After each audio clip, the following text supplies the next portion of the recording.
what is the biggest challenge you feel like freelancers or like self-employed people face when they're applying for a mortgage? The biggest challenge for me is them not disclosing everything up front. Like for instance, I had an individual Hmm. and she was like, okay, well, she does have W-2. And so she submitted the W-2 and everything. And then we find out like 3 days before it's time to close that, oh, well, the W-2s that you have is you own that same business. you know, yeah. And so it's like she pays herself properly, but we did not know this information prior to, going through the whole, loan process. And so, Wow. now this adds an extra step for us because, okay, well, now we need those business tax returns. Sup everyone, this is Elijah from the Side Hustler Society. In this show, we're going to be getting into, I want to say, some heavy finance topic because when you're self-employed, there's some things that are going to work out differently for you based on that fact. And most people are going to end up wanting to get a house at some point, but the rules are a little different if you're self-employed. They may require different paperwork if you haven't been keeping accurate records, and there are some different things in the process that you should be aware of. They will go smoother if you have had time to prepare. That's why I'm going to be talking with a mortgage broker. His name is Jahccorian Burkes, and throughout his career, he's made a solid reputation in the real estate industry, gaining extensive experience in buying and selling properties, coaching individuals and teams to success, and providing financial solutions for his clients. He's cultivated exceptional customer service skills and possesses a deep understanding of the local real estate market, allowing him to establish long-lasting relationships with clients based on trust and loyalty.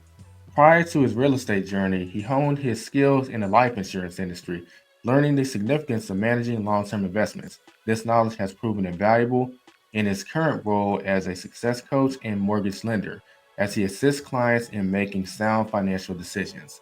So let's go ahead and bring him on the show. Welcome to the Side Hustlers Society podcast, the place where you can find out more about the hustles that are best for you. And of course, make more money in the process.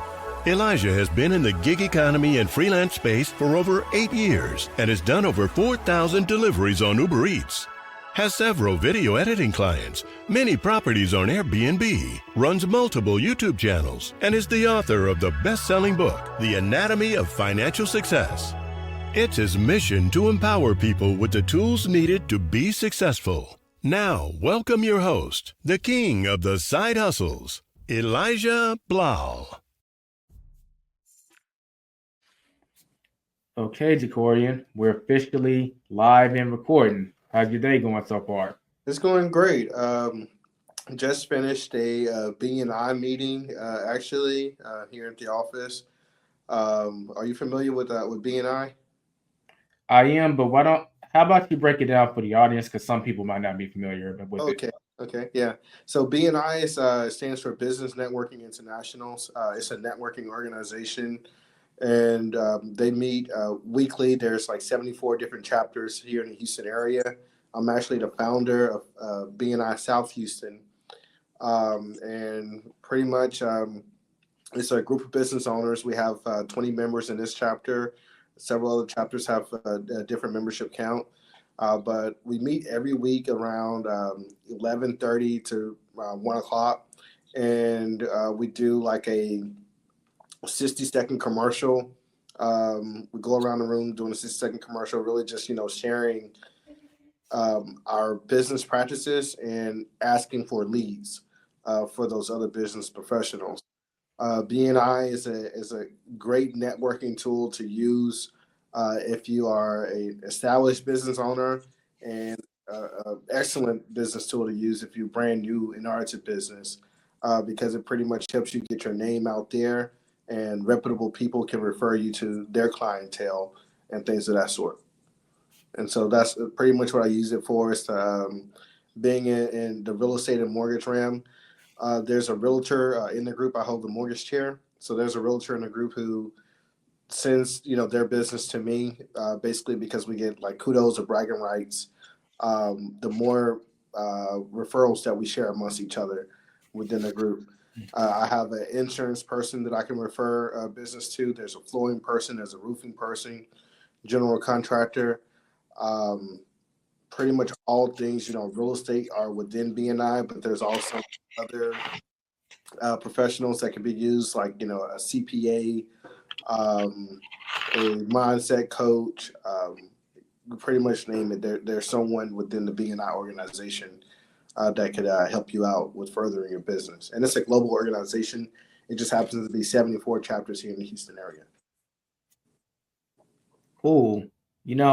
One way to look at it is it's kind of a hybrid between a networking group and like a traditional chamber of commerce meeting where you go up there, you give your 30 to 60-second pitch, and everyone knows what everyone does in that room. So once the networking starts, you kind of zeroed in on who you can provide value to, who can provide value to you, and things happen very organically. With the filter of it being like a networking group, because a networking group kind of has like one of each specialty within a certain niche. So it's kind of like a hybrid of both of those. You get the best of both worlds, wouldn't you say? Yeah, absolutely. So yeah, like you said, there's only one seat for that particular industry. So for instance, like me holding the mortgage chair, there's no one else within mortgage that can come into the BNI group and ask for referrals and things of that sort. Today we had visitors that one of the guys ran a nonprofit. If you have a nonprofit, it's a free entry for BNI, but it's like a $1,400 a year membership fee. And let's say there's a cleaning company that also visited today. And so if they get into the chapter, they'll pretty much get all the maid service cleaning business that we're going to refer, out to possibly other people, but then we get bragging rights to refer to someone else within the group. I think networking groups are highly underrated, to be honest, especially if you're a freelancer or some kind of a contractor. You really should join a networking group. And if there's not one available to join, consider starting one. Yeah, you can definitely start one. And even, I would say a great tool that we kind of like just started implementing within the last year and a half or so is that we offer a breakdown for individuals. Like, let's say if they can't pay, because being a startup business, everyone doesn't have $1,400 to just shove out of their pocket at one time. So we're able to break that up into 6 different payments. It's like $200 something a month. That way they can, get their foot in the door and then start generating, business to be able to pay for the remaining of the membership. So it's a great tool for brand new businesses. It teaches you how to be professional and to enhance your 60-second, pitch every week, pretty much, because you're doing the same thing every week. Right. That's actually a good segue into your journey as a mortgage broker. So do you want to tell the audience, like, how did you get started as a mortgage broker? So I actually took, I guess, the long route rather than just like jumping into the mortgage industry. So I've been in the real estate industry for 8 years. I kind of started out as a consultant, but I have been a licensed real estate agent for the last 6 years. What pushed me to getting my mortgage license 2 years ago is when we had a spike in interest rates, like after COVID. And so, me as a realtor had a lot of leads, but people were not, pulling the trigger on purchasing a home. And mainly it was because interest rates were too high, or they felt like they didn't have the capital in order to, make that decision. When, in actuality, buying when the interest rates are high is the best time to purchase a home because at that point you're able to get price breaks on the actual home price, and that's actually going to set you up for financial success in the future when interest rates do drop down. Because interest rates go down, the home values goes up. But back to your question is, I had a lot of buyers that was not, getting pre-approved. And so I was just like, okay, well, let me go and just learn this, mortgage industry. I didn't actually plan on being a mortgage lender. I was just like, let me just learn mortgage and to really figure out the other side of real estate. And so what I actually discovered, and I think, it's pretty clear, but mortgage lenders got to get paid. and so with them getting paid, sometimes, the clients, they get the short end of the stick when it comes to their interest rates or being charged, fees in order to borrow money in order to purchase that home.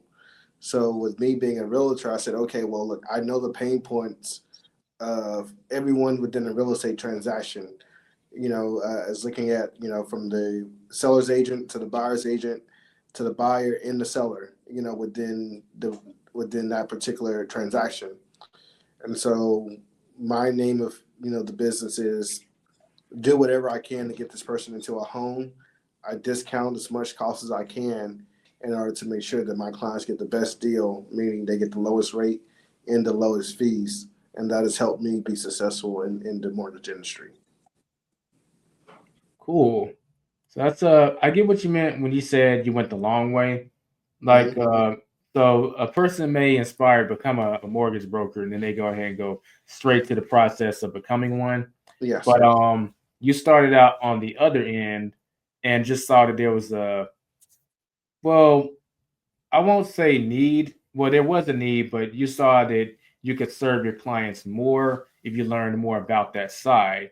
And learning more about that side lets you down that path. And here you are where you can provide value on both sides of the equation. And likewise, obviously, you get paid on both sides too. Yeah, exactly. And I would say where it does, benefit the client and also benefit me is that I'm able to close more deals because let's say if I'm the listing agent or the buyer's agent, I'm able to discount, my fees when it comes to the mortgage side in order to help them get into the home, or vice versa. I can discount my fees on the real estate side in order to make sure that they, can qualify for the different mortgages that's available. And so it just basically gives me that reassurance and helping me be able to help more people at the time where, they are considering to purchase a home. It's interesting you say that because it really depends on the person. But when it comes to sales, I'm the type of person I always have a quality over quantity approach. Mhm. Like some people, they will talk to a bunch of people trying to sell their service or their product, and they hear no. All right, no problem. I move on to the next person, Mhm. and they make their commissions through sheer volume, and it all evens out. But there are some people, probably closer to me and maybe even yourself, where they really want to work with the client. And if they can do what they need to do on their end to make that work, then you end up having less clients, but you can end up getting paid more, or you'll end up getting more referrals, which in turn gives you more of your time back so you can serve your clients as opposed to having to generate more leads. Yes. It's an interesting and there's not any right or wrong side. It really just depends on your personality type. But if you are going to go with his approach, you may need to get an additional certification or something like that, just so you have more tools to move things around. Because ultimately, you may end up getting paid the same, but you could close more clients because you just have more ways of it balancing the equation for them. Mhm. And a lot of times they'll remember that. And this is when you start getting calls out of nowhere passively. It's like, hey, you helped my cousin, with this, and then boom. So it really balances out. It's very interesting to hear that side of the equation. Yeah, and that's pretty much my business model. I don't really go out and fish, for clients anymore. It's pretty much like, hey, you help this person that I know. I have this family member or this friend that needs help as well. You think you can help them? And even for realtors, once their client does a deal with me, they're saying, oh, hey, this worked out so great. Could you help me with my other clients? And so it just pretty much keeps me from having to go and invest in all of these other marketing and lead generating services Mhm. uh, that cost, and sometimes you do get a benefit out of it, but in most cases you don't get a benefit out of it because it's all a numbers game.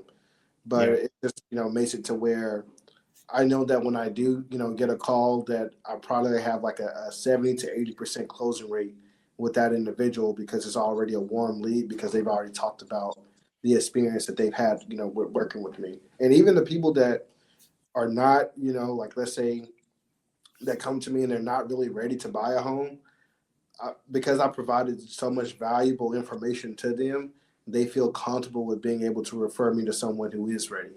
And they just end up coming back and working with me on a later date. Right. I'm gonna refer to a book by Blair Singer. It's called Sales Dog. You don't have to be an attack dog to be successful in sales.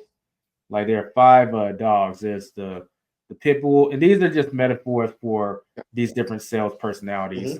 So there's the pit bull, the golden retriever, the basset hound, the poodle, and the chihuahua.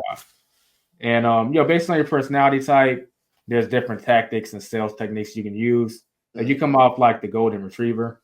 Now that's someone who they don't really want to have a bunch of clients because they don't like prospecting for all these like cold leads. So they really prefer to work with their existing clients and really prioritize referrals. And they do whatever they can to facilitate that process. And that sounds like essentially that's what you've done. Gosh, yeah, I would say that, but now I can definitely be a pit bull when it comes to negotiating. Being that, I'm going to make sure that my clients are protected. And, one of the things that my clients do absolutely love is that, I'm not an individual that rolls over, when it comes to, having, an aggressive realtor on the other side of the transaction.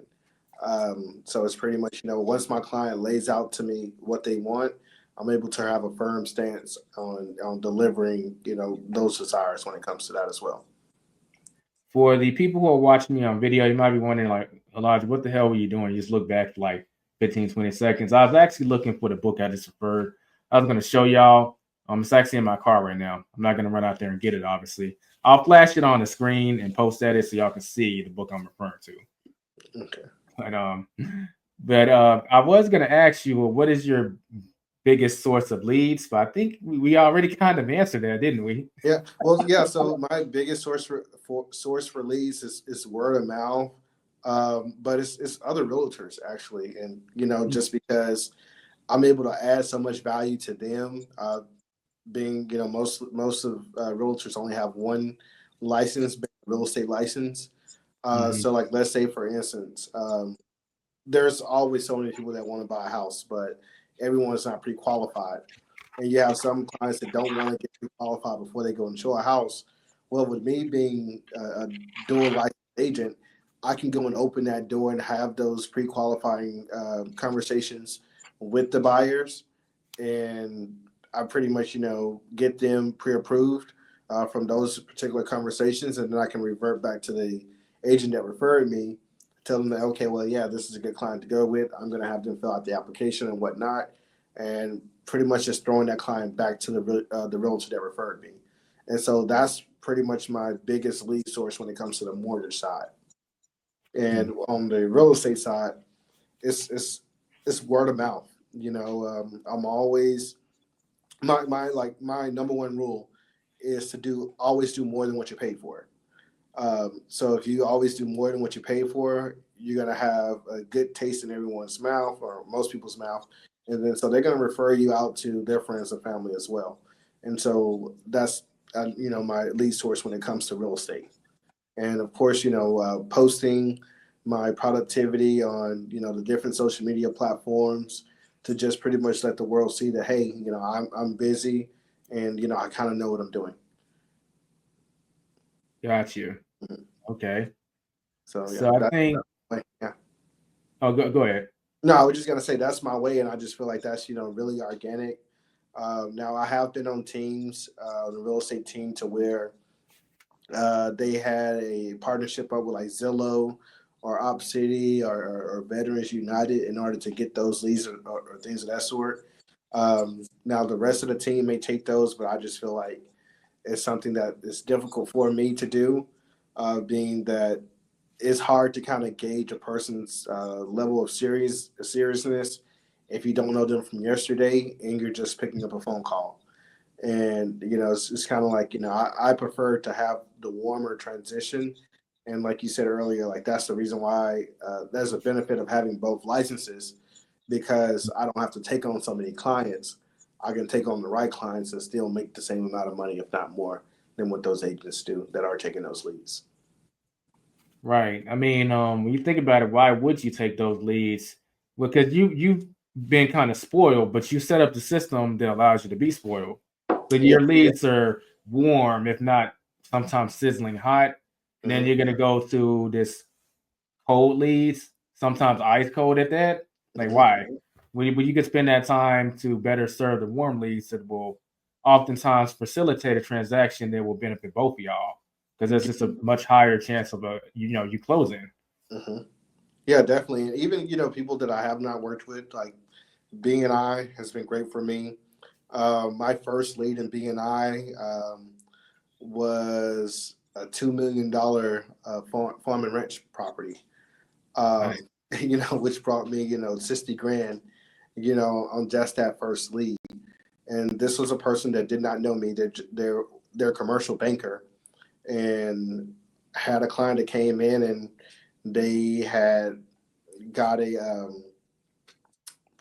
property inherited to them, per se, and they didn't want to keep the property, and so they needed an agent to help them.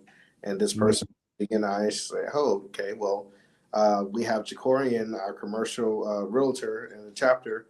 He will be more than happy to help you. Send me the lead." I called her. Next thing you know, I'm there doing a listing appointment, letting them know the estimated value of their property. And the spill on it is that they actually thought the property was just worth $1 million. And so what we did was we separated the property into two different transactions, two different parcel numbers, and we were able to sell each one for $1 million each. Nice. I don't think I have anything else to say after that. The statement kind of speaks for itself. Yeah. But that shows the level of care you have for your clients, and then on the back end, it also shows that there's a direct benefit from that too, because it reflected in your commission. Yeah, definitely. Yeah, and actually, so on the first property, the first half of the property we sold, I actually had the buyer as well. But I like to be fair to my clients, and so I referred that buyer to another agent that was on the team for them to represent the other side. Yeah. So it's not a conflict of interest. Exactly. Yeah. So that one particular lead generated $90,000 for the whole entire team, where my cut was $60,000. Nice. And that's just all through the power of BNI. That was my first lead. Well, like I said, everyone, y'all really need to now keep in mind that what he's talking about is higher than the networking group. But that being said, in concept, it is a type of networking group. So become a part of one, if not start one. I don't know what else to say, folks. It has massive benefits. Yes, it does. And it's always, I would say, I can't think of one referral source that's better than, the people that you surround yourself around. The people that you surround yourself around are always going to be better referral sources for you, just because they can kind of warm those clients up before you even have a conversation. And so now all you have to do is pretty much go in and close it. Right. Yeah. So I would suppose that now would be a good time to kind of hop into the buying process, because people who are self-employed, they probably have a lot of questions when it comes to this industry. But before we hop into looking at it from the self-employed perspective, could you explain exactly, for people who may not be familiar with it, what exactly is like the mortgage lending process just by itself? So the mortgage lending process pretty much by itself is that the first thing and foremost is a lender is going to ask you to fill out a loan application. We have to have a loan application before we can even disclose, to you what, the current rates are. I mean, there's lenders out there that'll just, throw out a number. They'll say, oh, well, the interest rates are 7% or 6% or 5%. But they may say that, but honestly, they don't really know what you qualify for until they are reviewing the loan application in entirely. So you may say that, okay, well, I checked Credit Karma and my credit score is a 750. Well, on the mortgage side of things, we look at the score a little bit different. We look at the actual FICO score.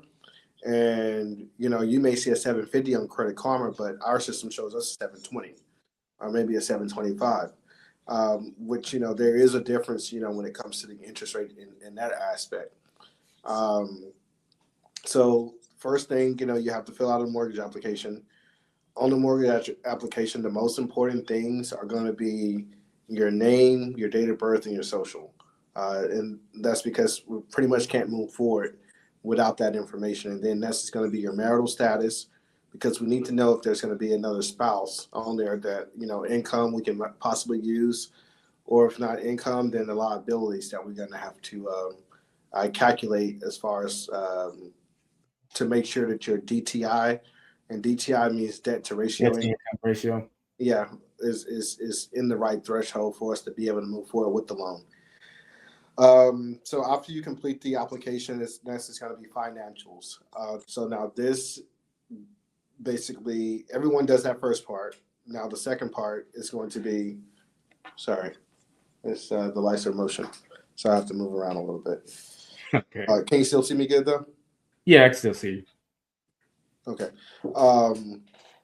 So the second part is going to be submitting your financial documents. We're going to need a driver license or a valid ID. And then after that, it's going to be 2 months of bank statements. And if you are 2 months of pay stubs and 2 years of W-2 if you're employed. If you're self-employed, then it's going to be your ID, 2 months of bank statements. Now you can go a couple different routes. You can either do 12 months of bank statements, and you can do a bank statement loan, or you can do your tax return.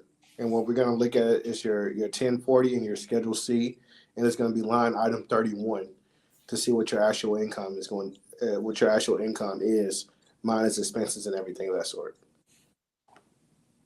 And okay. So, yeah, that's what we would utilize for a business owner and W-2. Now, if you are a W-2 employee, it does make things a lot easier, because we won't necessarily look at tax returns. Even if you own a business, we can qualify you just by using W-2, and we don't have to look at tax returns or your expenses. That we don't have to take that in consideration. Now, for business owners, if you're not using 12 months of bank statements, we have to have tax returns. Okay. So, which one of the two do you feel would be best for someone who is a business owner, who is self-employed or freelancer, to use? The 12 months of bank statements or the tax returns? I know you said that if the bank statements aren't available, if that's not an option, then you have to go to the tax returns. Mm-hmm. But in your opinion, which one is the better to use for someone who's self-employed? The better to use, if you file, I know, being a business owner, like, realtors, everything, most of your money gets ate up in expenses, to where, you're taking clients out on dinners or, gas, like car, stuff like that, This software that I'm using is not free. Yeah, exactly. So, if you're anything, like, those particular industries, you're going to have a lot of expenses. And so what we find, in most cases, that bank statements are going to be the best option.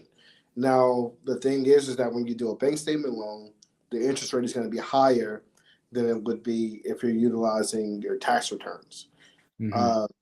Being that the bank statement is pretty much going to be variable income. And how we calculate your income off the bank statements is that we add up all your deposits over the last 12 months, and then we divide that by 12. And whatever that number comes out to is your income, and then we still have to deduct your liabilities from it, such as credit cards, auto payments, if you have any existing mortgages or loans or things of that sort, student loans too. We have to deduct those expenses from what your average income is per month. So would you say, it sounds like they both have pros and cons. So obviously, like a tax return, and like you said, your expenses will be reflected in the tax return. But if the numbers line up, it could give you a more favorable interest rate versus using the bank statements. Mm-hmm. So that is something to consider. Yeah, and so the other thing is that, let's say if your business has not been in existence for more than 2 years or longer, bank statement will be the best option to use, because if you're going to be utilizing your tax returns, we have to have the business in effect for at least 2 years. Right. But bank statements, we can do 12 months. So would you say, and this is important because some people, well, you know what? I think it's becoming more common. I mean, this is called the side hustler society. So it's not uncommon for people to have multiple streams of income or maybe even multiple businesses. Well, I say businesses lightly. I'll just say multiple streams of income. If someone is planning on buying a house within the next, I'll say 1 to 3 years, it is a good accounting practice to have separate bank accounts and keep everything separate for your income streams. But if your goal is to buy a house in the next year, 1 to 3 years, would you say it's a good idea to just go ahead and bite the bullet and start making it so that all those direct deposits come under one bank account, so that it'll make this process, it'll give you more optionality? I would agree, if you're the sole owner of that business. Yeah. It's assuming, because obviously there are some businesses where you have partners, but a lot of people that listen to this show, they'll be self-employed, or they'll be like freelancers. So like you could take someone that what example one? Let's say someone's a graphic designer, right? So they make money graphic designing. They're on Fiverr, they're on Upwork, they have clients in real life too. So they make their money that way, and that's going into one bank account. But let's say they have a YouTube channel and it's monetized and it makes like maybe $1,000 per month, and they have that in another bank account because technically that's another business, even though they haven't incorporated, they're sole proprietor. So if they're looking to buy a house soon, okay, well, let me just go ahead and take that YouTube income and reroute the banking information and just have it all under one account. They'll give me more options when I'm talking to you. When you say, Yes, I definitely do agree with that. Just because we're going to take 12 months of that one particular bank account. We're not going to use like all the other different bank accounts. And so if they have it all going into one, now their average per month is going to be higher than it would if they were having separate, bank accounts for those different businesses. And as long as they have an LLC, I mean, we can run it all under the same business. Cool. That's definitely good for people to know, because like I said, it is a good accounting practice to separate things like that. But when you're looking to buy a house, and this is why it's important to really plan out. I'll say plan out your life in at least 5-year intervals. That way, you can go ahead and do something like this, and you can just do it for 2 to 3 years. The moment you get in the house, go back to separating everything for the accounting purposes. Yeah. And so on the mortgage, well, we have to like verify that the income is going to continue for at least the next 3 years in order to be able to loan on any property. And so that I would say that is a good business practice to have. But when you are trying to buy a house, you want to show, if you're utilizing bank statement, you want to show the maximum amount of earnings, that you can. Right. Yeah. And this is actually a good question, but some people, ultimately, the tax return kind of serves as a profit and loss statement. That ultimately, that's what that is in this context. But for businesses that have their own profit and loss statements, does that really come into play at all here, or not really? It does, because if we're using tax returns, we have to have a year-to-date P&L statement, meaning that from January 1 to whatever date that you're going to be closing on or starting the loan process on. We need to have a profit and loss statement showing that the income is the same as reflected on the tax returns.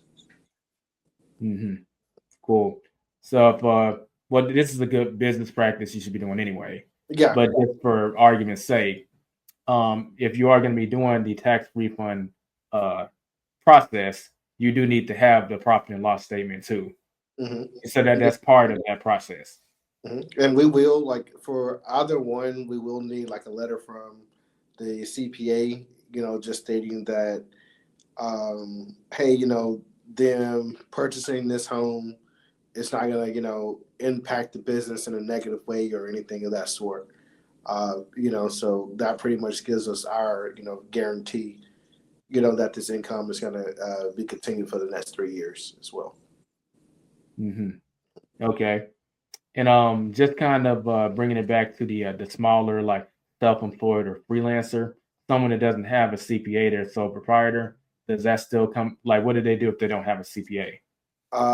If they don't have a CPA, if you're a great lender, you could possibly refer them, someone, or they would have to have the person that prepares their taxes in order to be able to state that they are financially secure, as far as the remainder time for us to be able to loan. Okay, so that means it doesn't have to be a CPA. It could also be an enrolled agent. Yeah. Okay, cool. That's definitely good to know for people. What is the biggest challenge you feel like freelancers or like self-employed people face when they're applying for a mortgage? Is it kind of what we've already talked about, or is it something else that you feel is the biggest challenge? Um, the biggest challenge for me is them not disclosing everything up front. Like that's the biggest challenge. Like I constantly have to tell clients that are trying to get a pre-approved for a mortgage, hey, I'm not the police. Tell me your whole entire situation. Because once we start this process, the underwriters He's are an gonna, American gangster. yeah, the underwriters are gonna find whatever you're trying to hide. But if you can tell me beforehand, I can kind of let you know the exact things that we're gonna need or what we're gonna be looking for in order to help you, or to let hey, now it's not a good time. I don't want you to risk losing your earnest and option money, or paying for an appraisal, and this loan is not going to go through. Like, for instance, I had an individual, Mhm. and she was like, okay, well, she does have W-2. And so she submitted the W-2 and everything. And then we find out like 3 days before it's time to close that, oh, well, the W-2s that you have is you own that same business. you know? Yeah. And so it's like she pays herself properly, but we did not know this information prior to going through the whole loan process. And so Wow. now this adds an extra step for us, because okay, well, now we need those business tax returns, to show that whatever you're paying yourself is also reflecting on the tax returns as well. And it's just like as an additional step. But that could have all been avoided, and we wouldn't have to delay closing or anything of that sort had we known this information up front. Right. So it's just simple things like that. Okay. That actually kind of makes sense. I will say this: people, as self-employed people, since we don't have to answer to anyone technically, well, obviously to our clients, but I mean, like in a general sense, we don't have a Yeah. boss or anything. It creates I'll say a fear of ridicule when it comes to just interacting with. I'll go ahead and say financial people because we don't have to report to anyone. And when it comes to talking to someone like you, um, we may feel hesitant to talk about certain things. And that's something that we really need to get over because it's the conditioning that employees don't have because they have to report to people. Mm-hmm. So there's not this massive like emotional stagnation about talking about stuff like this. If you're not careful, you can develop that. So it's just something that we should be mindful of as self-employed people. And that's actually another reason why, even on a part-time basis, maybe just talk to a financial advisor, make sure you're moving in the right direction. Obviously, there are benefits to that financially, but if anything, it'll help so that you don't start cementing in this mentality. Because unless you're going to live in apartments all your life or rent all your life, you're going to want to eventually buy a house. And this is an opportunity to stop that from happening in the first place. Yes, it definitely is. And I would say that another I guess like a good tip for people that are trying to set themselves up to be able to purchase a home. Let's say, for instance, like credit cards and things of that sort. So you may have certain individuals who their whole life operates on credit cards, even though they pay the balance or whatever like that every month. But a great tip is when it comes to like American Express. As a lender, we want to encourage buyers to utilize American Express at the time when they're trying to purchase a home, just because the American Express, whatever the balance is, we don't quite count that into your DTI, to your debt to ratio income, because that's something that's excluded. And it's excluded because you normally pay the balance every month. And so as long as we can see that you have the funds in your account in order to cover whatever that balance is, now you don't have to actually utilize it to pay that balance right away. But as long as we see that you do have the funds to cover it, then it's all fine and dandy with us. That's the one debt that we are going to exclude from your debt to ratio or from your liabilities, pretty much. And anything that you have that's less than 10 months. If you have a car payment and you owe less than 10 months, on those auto payments, then we're going to also exclude that from your debt as well. When it comes to student loans, if you're going conventional, and so a lot of people there like in student loans forbearance, and so let's say they may not have a student loan payment, but what we're going to do is we're going to calculate 1% of that student loan balance as part of your DTI in order to get that payment, even if you don't have one. So what I do encourage people to do, this is another challenge, is that if you don't have a payment, I encourage you to negotiate with the student loan department in order for you to get a payment. If it's less than 1%, that's actually going to be more beneficial for you rather than going and not having a payment for it, because we're going to automatically calculate 1%. If it's FHA loan, we're going to calculate 0.5% for each student loan. Okay. Yeah, so these are little, well, I guess I'll go and use the word. I was going to say like financial hacks when it comes to just knowing about this stuff in the process. I guess it's fair to call it a financial hack, when you say. Yeah, I would say. I mean, it's just something to kind of think about before you apply for a mortgage, and to kind of like go ahead and get your ducks in a row before, so that, okay, well, when I do get ready, everything is going to be for sure fine. I don't have to stress or worry about, okay, well, can I qualify or can I not qualify for this based off of what you have in your credit. Right. Yeah. Okay. So I would ask, what type of, in terms of loan programs, have you come across any, or do you know of any that are best suited for like self-employed individuals or home buyers? Depends on the individual situation. For self-employed people, It can vary so much. It varies, how much money they're making and things of that sort, and how they have their business structured overall. But I would just say for, self-proprietary business owners, if you can't qualify the traditional way, bank statement is the way to go. Or you can do DSCR loan, where, it's kind of, similar to a bank statement. And we just have to verify assets pretty much.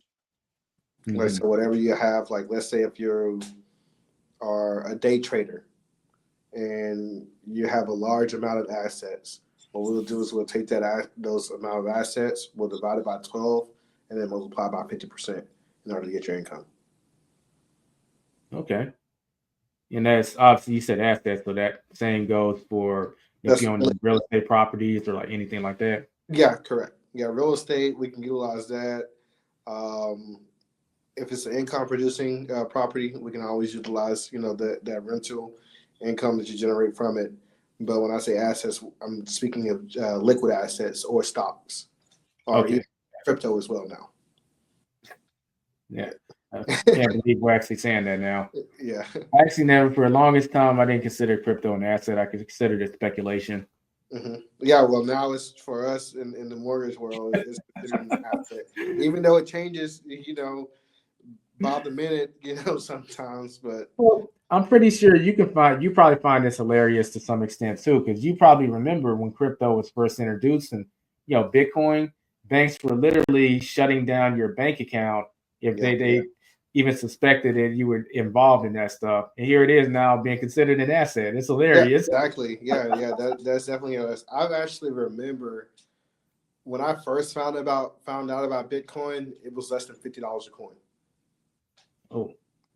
Yeah, and now we see it. It went over $100,000.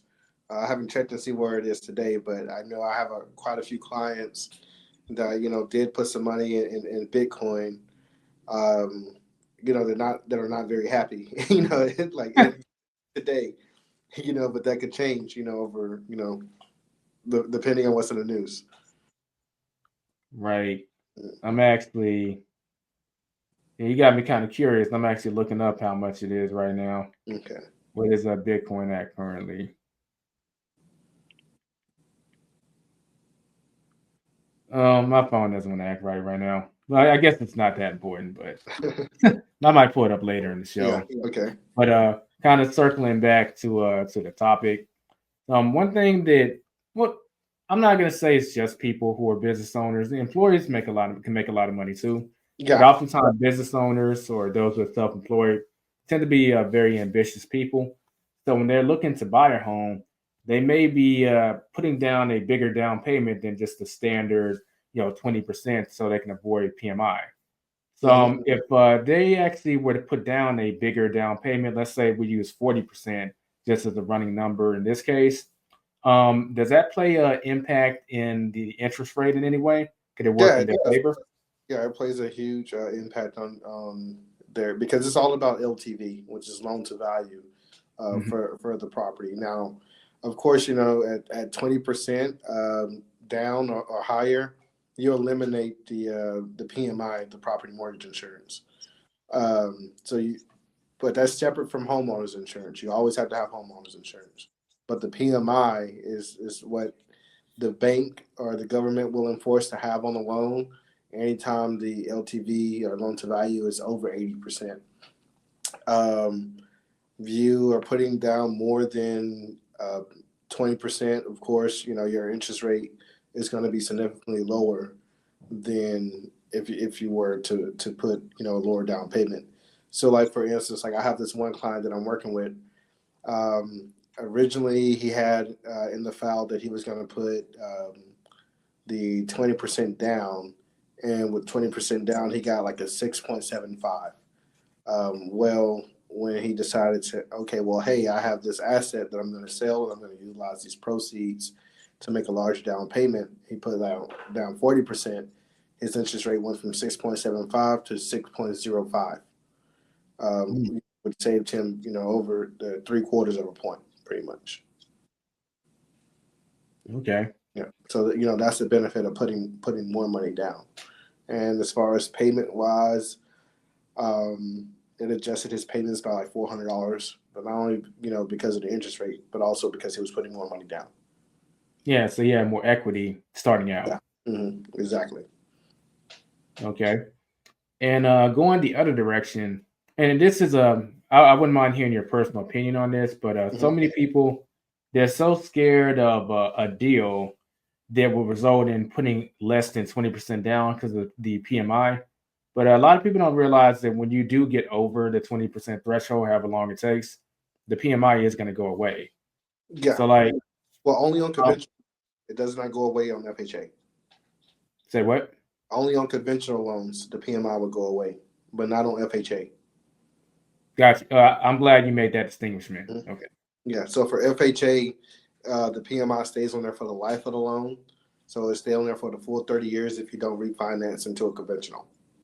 On a conventional loan, you can call the bank and ask them to drop it at 80%, but it will automatically fall off at 78% LTV. Okay.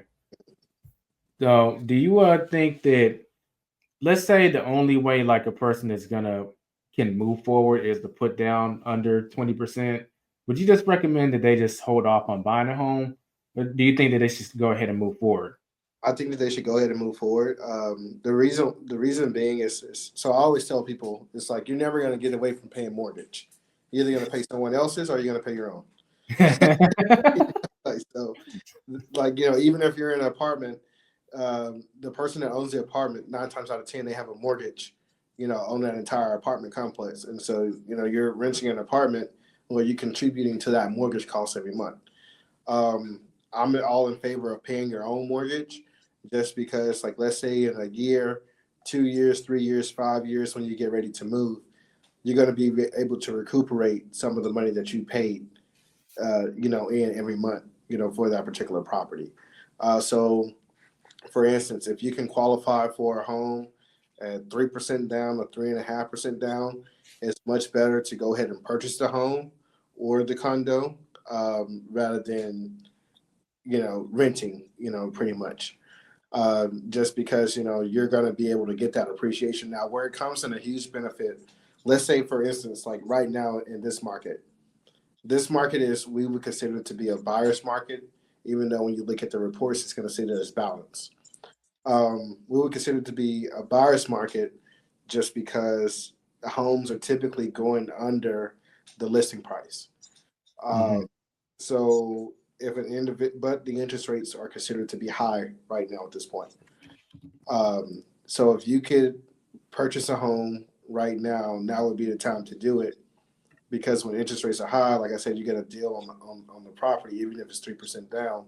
Well, let's say the interest rates are pretty much expected to continue to drop down, but it's going to be a slow drop during 2025, and we're expecting to have a property value increase once we get closer to 2026. So if you put 3% down, and then we see numbers like COVID again in 2026, well, that property has appreciated so much. You can call next year and ask for a rate and time refinance, or for the bank to send an appraiser out to get your property reappraised, and you may already be at that 20% mark to drop that PMI. So you don't have to wait that 7 to 13 years in order for that PMI to fall off. You can actually trigger it right away. Okay, cool. And I think this is underrated, but let's say that, well, what you said is more likely to happen than not, but let's just, in some other alternate universe, it's not going to happen. We mustn't forget that you can pay down the loan to the extent that gets you above, the 20%, and then it will fall off that way too. It requires some financial planning. You might need to get another side hustle, which means that you're in the right place. You're listening to the Side Hustler Society, but you get the income up and get it above that threshold, it can fall off that way too. Yeah, that's definitely. So what I recommend to my clients is to, however you can. So once you make the mortgage payment for that month, make a separate additional payment of at least $200. If you make a separate additional payment, it's going to cut your mortgage time frame from 30 years to 25 to 23 years. And that's just by making an extra $200 a month payment. If you can make more, and you're directing that extra payment strictly towards the principal rather than your future. I was going to say, you want to make sure you specify that, because now some companies, they will do it by default, but you got some companies, if you don't tell them make additional payments and direct it towards the principal, they'll direct it towards the interest. Yeah, they will. So, well, now I think most banks have moved to being able to control your mortgage payments by app. And so, you can distinctively select, what you want that extra payment to go towards. Now, if you make it all in one payment, like let's say your mortgage payment is $1,500 a month, and you say, okay, well, I'm going to pay $1,700 this month. Oh, I don't God. understand that, because now that extra $200 just went towards the next month, rather than actually going towards the principal. This is why I encourage people to make separate payments, so you can directly, say that, hey, this extra payment I'm making is going to go towards the principal. Yeah, and just so people can understand the totality of what he's saying, when you start a loan, you're paying mostly interest until you reach the halfway point, and it starts to bounce out to where you're paying mostly principal. But essentially, they want to get their money first. Yeah. That's why if you go ahead and pay the note, and then you make an additional payment and target it towards the principal, that works differently from making a bigger payment on this note, because it's just going to get rolled into the next month's payment. And if you just realize what I said, by default, most of that's going to be going towards the interest. Yeah, that's exactly correct. For those that were curious, since I did bring it up before, the Bitcoin price is now at this, so it's about $95,000. Yeah. I thought I would bring it up because, well, we talked about it, and I just felt the need to bring it up because of that. Yeah, and I think what was that, like a $2,000 drop in just a day? Yeah. Yeah, yes. Like I said, people that they jumped on it.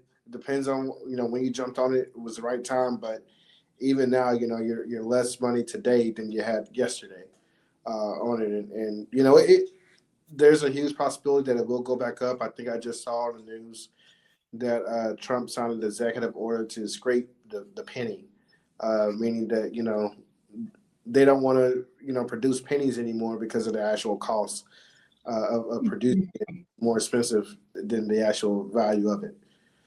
So, Talk about inflation. yeah, the But financial world is forever changing. it's funny you brought that up because my next question, and I was going to say that if you don't want to answer this, I understand why. There's no problem because I usually stay away from politics, but I do think it's relevant to this conversation. But based on what you're seeing, is there any changes this administration might be doing that's coming down the line that you feel that's going to affect the market in any way, whether it be positive or negative? And is it good to keep an eye on this stuff? Yeah, definitely. So, I mean, first and foremost, I just want to say that I'm not a Trumper, or I'm not a Republican, nor do I consider myself to be a Democrat. Same here. I'm an individual for what's fair and what's going to be beneficial to America, as a whole. Just being that I am an American. So what I will say is that there are two particular industries that I do see that will have a huge benefit, with the Trump administration, and those two industries being real estate and oil and gas. But you can also add crypto in there as well. And I would say that just because Donald Trump himself is an investor in all three of those industries. And so usually, when he parks his money at, he's going to make sure that those industries are taken care of, and that we are going to see a growth in those. So I will say, I do see a benefit for real estate investors. I see a benefit for oil and gas workers and investors. And I do see a benefit for, crypto, as well during his administration. Now, whatever, we feel or think about, him as an individual is going to be completely different from the financial advantages, that, you may have if you're in those industries, that, you can reap the benefit of. And so what I will say, what we have seen already, within, the past few weeks of him, being in office, is we have started to see interest rates drop a little bit. And just, when he was elected, I can tell you that, on properties that were over $700,000, our phone started to ring again, for those particular, properties in value. And, typically, I mean, it's just because, the individuals that can afford, that price point, they typically do well, when a Republican is in office. And so, that's where we can see the benefit, as far as that goes. Now, on the downside of things, this is why I encourage people to move forward with buying a home now, if they can, because, like, let's say the interest rates continue to drop. Well, if the interest rates drop, property value is going to increase. And then it's going to get to the point to where the property value has increased, but an individual working a 9 to 5, or even, sole proprietor business owners, their income may not increase as much or as fast as the property value has. And so we're going to start to see them get priced out of homes or priced out of certain neighborhoods, kind of the same way, the same thing that happened during COVID. For those that were able to buy a home during COVID, they were good. But let's say when COVID ended, now, those individuals who were preparing to be able to buy a $300,000 home, now, that $300,000 home is 400, 450, and then they're forced to go into something that's a $300,000 home when that home is probably, was only worth, 200, 250, beforehand. And so, that's what I mean by, getting priced out of, the home that, you can currently qualify for. But, of course, the needle is going to move once the interest rates drop. And so what we've been seeing, lately is, investors taking advantage of, the higher interest rates just because they can pretty much bear that risk, and they're getting properties at a discounted rate. So let's say when interest rates go down, now that home has more value, they're going to cash out, by either selling that property or refinancing once the property appreciates to be able to buy more homes. Gotcha. Okay. You looked at it from a very logical way. I implore a lot of more people to do that, because regardless how you feel about Trump, Bitcoin went up hugely once he got elected. And if you took the emotion out of it, once you were looking at the polls, it's pretty clear that he was going to win. You knew the Bitcoin was going to skyrocket, and you're like some people, you made sure some money was already in there, so it either doubled or tripled in value. I'm not naming any names, but I'm just saying. Yeah. But you had to take the logic. You have to look at it logically and take the emotion out of it, whether you're a fan or you hate them. But yeah. Yeah, well, I agree. Right. Okay. So I would say we're gonna start winding down the podcast in a bit, but towards the beginning of the show, you did mention that there are some things that it's important for people in general, but also those who are self-employed. Once you've actually gotten into your home, so obviously you got approved for the mortgage, you're in the home, they should be paying attention to. Do you want to elaborate on some of those things? So after you got approved, for the mortgage. Now, what I was saying is basically like for first-time home buyers, right. and this is what I see, for, when you get pre-approved, people get overly excited. And it's like, oh, okay, hey, I've been pre-approved for this home. Now I want to go out and get the biggest and the most expensive home I can afford. Now, I of course, you're able to do whatever you choose to do, but that's something that I do not actually recommend. I recommend for first-time home buyers to approach their first home from an investment mindset, being that in most cases, your first home is not going to be your last home.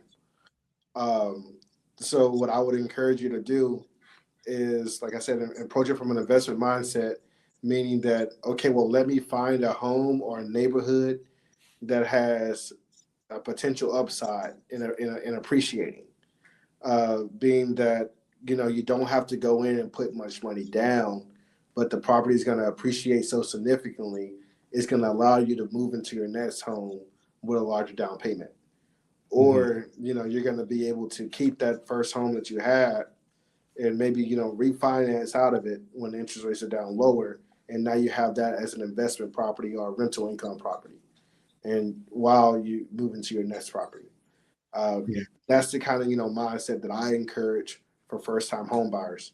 And a way to basically hear that, I would say purchasing in brand new neighborhoods or in opportunity zones. Brand new neighborhoods have a huge, potential upside, just because you're going to kind of let the builder do all the work, depending on what phase they're in the neighborhood. So neighborhood has sections, phases. This is what I encourage everyone to ask, when they go into a brand new community, whether it's Jahccorian, Lenore Homes, or any of the mass, builders. Ask them first question, hey, what section are you in? How many sections are you going to have? Okay, well, what phase are you in as well? Because then that'll let you know, are you at the beginning, middle, or end of the development? You want to be in the beginning or the middle. The reason why is because the developers or the builders, they're going to continue to increase their price the more homes that they sell. So if they increase their price, your property is also appreciating, because the appreciation comes from the comps of that particular neighborhood of homes that have sold that are similar to yours.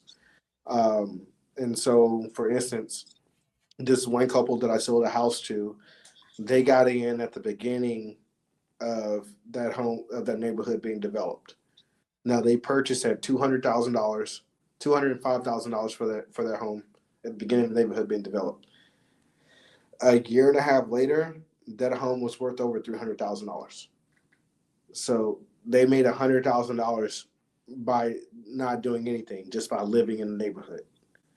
And of course, they don't want to move at the time, but if they were to say, okay, well, hey, you know what, we're going to do a cash out refinance. We're going to take that $100,000 and then we're going to go into another home. They could have had that first home that they bought as a rental income property, put a tenant in it. Now they have two homes rather than one, and they have a tenant taking care of the whole mortgage payment for that first home, while steady taking advantage of the appreciation as the years come. And so that's what I would encourage everyone to do as a first-time home buyer. Or even, like, let's say, for instance, a condo. You can buy condos, or you can buy the unit within your apartment complex. Well, we know that rent is steady increasing. Like now, I think, for a nice place, what the rent, a nice 2-bedroom, 2-bath apartment is what, like $2,400 to $2,600 a month. I think that's a good price point for a rental. However, being that you pretty much pay the same thing if you were to finance that home by buying it, you may see that rent go to almost $3,000 eventually.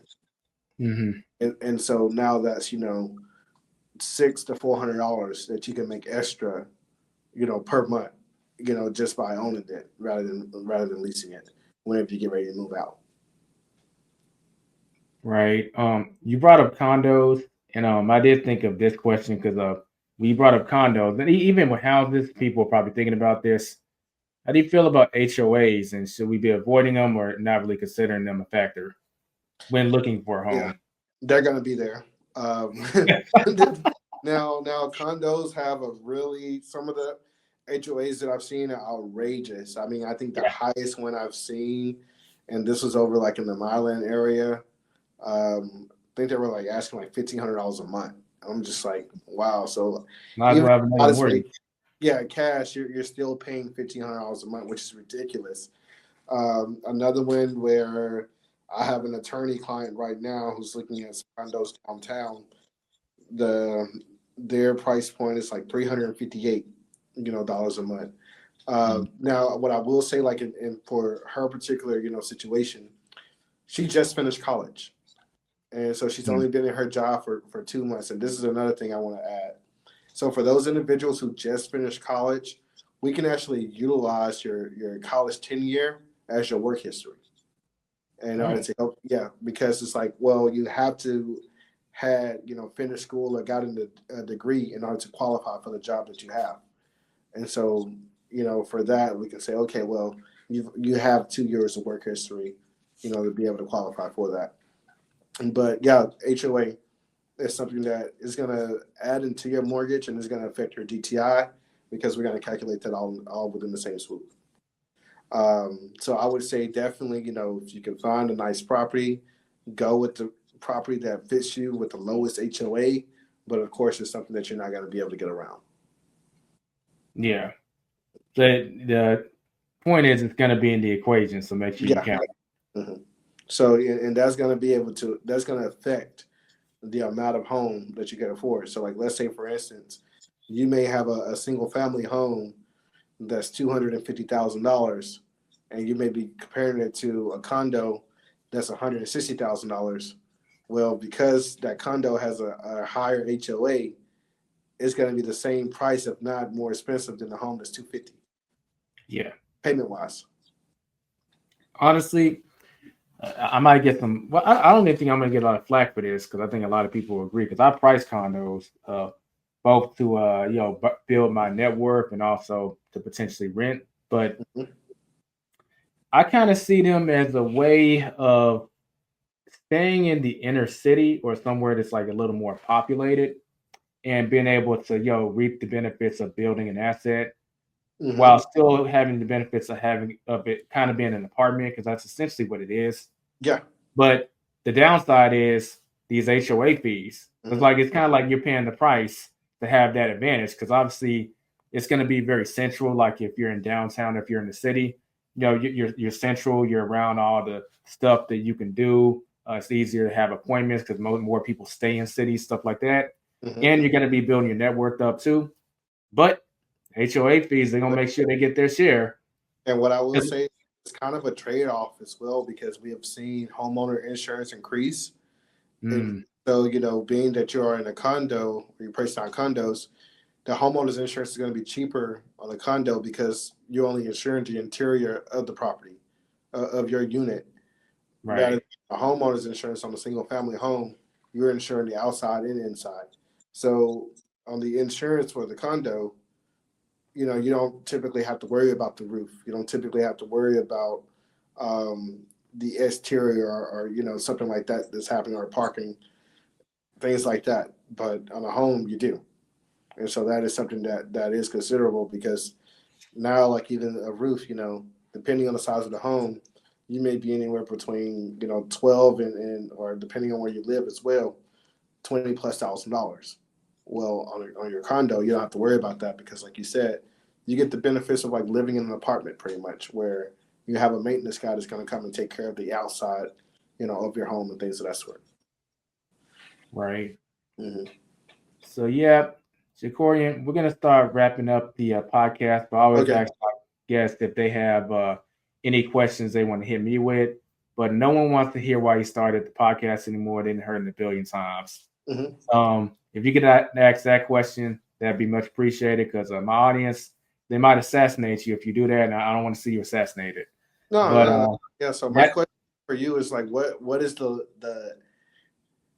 best side hustle that an individual can take advantage of right now? Is it drop shipping? Is it Ubering? Is it like what is something that, or is it social media? What would you say that is the best side hustle that an individual they can take advantage of? That's wanting to just start a business or get away from the traditional 9 to 5. I might be a little biased in that regard.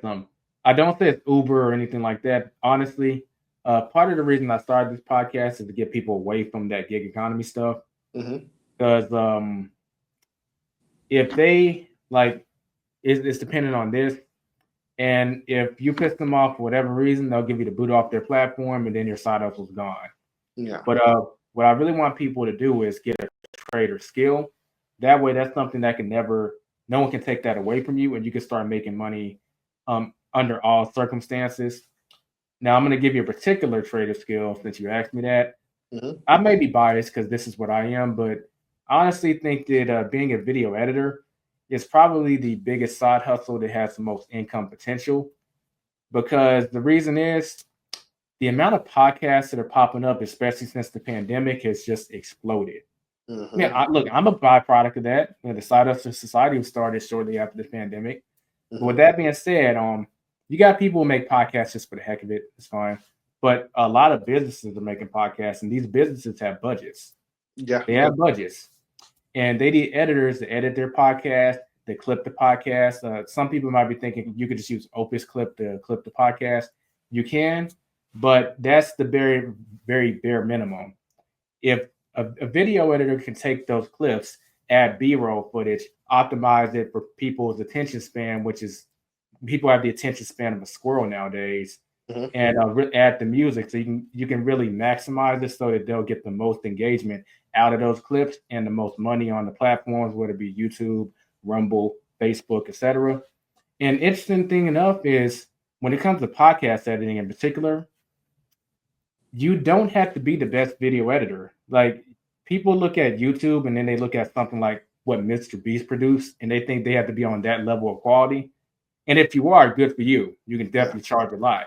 But if you're a video editor and you specialize in podcast editing, you can get on a retainer with these companies that have their podcast that's bringing in a lot of money because they have sponsors, they have their own products, they have affiliate marketing. They can afford to pay you a lot, but they don't really require heavy editing. They require pretty basic editing, and they require you to look at the podcast and identify the clips. But when you compare that to like the heavy YouTube editing, it's pretty basic.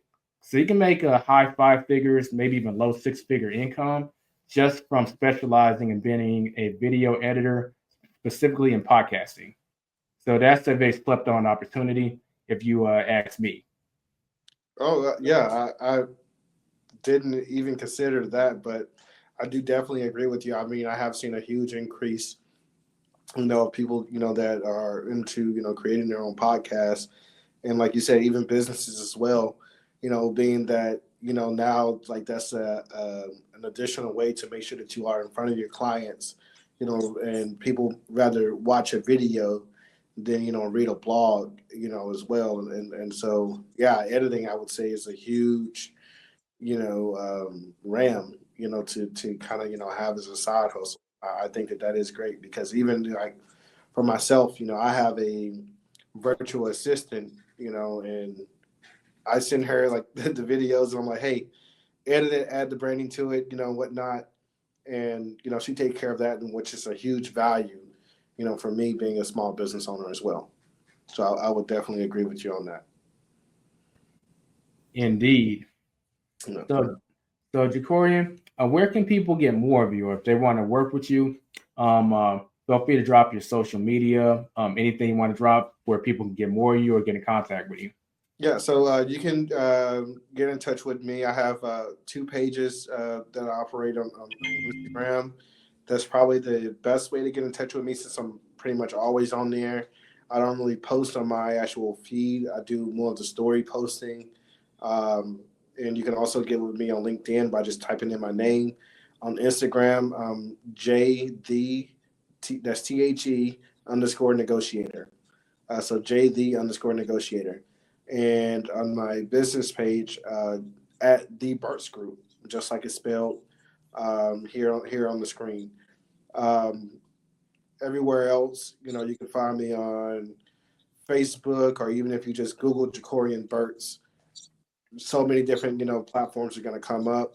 You're going to see that I have 2 books on Amazon as well, How to Buy a House Texas Edition and Finesse 7 Steps to Winning Every Negotiation. It's pretty much that simple. Just type in my name, or you can type in my business name. If you type in my name on Instagram, Getting Negotiated is going to come up the first thing. And my name is pretty unique, so there's not many people that have it. Yeah, so you benefit because when people Google you, like if someone Googles John, there's a lot of Johns gonna pop up. But you have a more unique name, so you'll be the only one to pop up. Yeah, and that's exactly why I use it. I mean, throughout my childhood, I grew up as going by Corey, and then once I got into the business world, I changed to Jahccorian. I think that's smart. It's probably something I would have did if I already didn't have like a kind of a centric name. But yeah, when people Google me, there's not that many Elijah Bilels out there. Yeah. So honestly, that's a good business tactic. Coming up with a pen name, it can actually help you with your SEO. Mm-hmm. That's something to take away, audience. Yeah. Mm-hmm. And as far as if you want to check out the website, the website is still in development, but it should be up within a couple of weeks. It is theburkesgrouptx.com.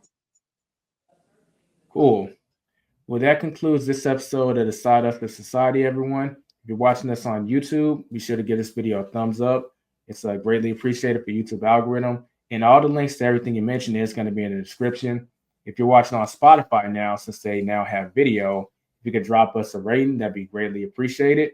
We'll catch you in the next episode of the Side Hustler Society. And like always, be safe and be profitable, everyone.